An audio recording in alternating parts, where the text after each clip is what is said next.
পুরুষরা কি সাজগোজের জন্য বিবাহে মেহেদি দিতে পারবে? পুরুষের জন্য সাজগোজ আসে নাই। পুরুষের জন্য সাজগোজ মেয়েরই স্বভাব। মুখান্নাস যারা কপালের মধ্যে টিপ দেয় পুরুষরা, মুখান্নাস বুঝেন কিনা?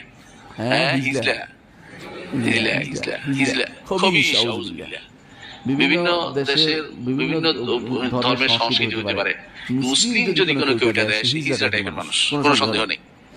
অন্যদের তো আলাদা, তাদের ধর্ম তারা পালন করুক, আমাদের কোনো কথা নেই। কিন্তু আমাদের মুসলিম সমাজ থেকে, মুসলিম থেকে যে কপালের মধ্যে একটা টিপ দিল, সমাজ সুন্দর করলো, গলার মধ্যে লাগাইলো, মেয়েদের মতো করলো, এগুলি হচ্ছে মেয়েরই সাজা। রাসূলুল্লাহ সাল্লাল্লাহু আলাইহি ওয়াসাল্লাম এদের প্রতি বলেছেন, লানত করেছেন যে পুরুষরা মেয়েদের সাজ সাজবে, নারীরা পুরুষের সাজ সাজবে, এটা রাসূল লানত করেছেন। লানত বুঝেন তো? হারাম কাজ, সুতরাং এটা করা যাবে না। এই টিপ বলেন, কি বলে আরেকটা কি, কাপড় বলেন, পরে না এরকম, হ্যাঁ।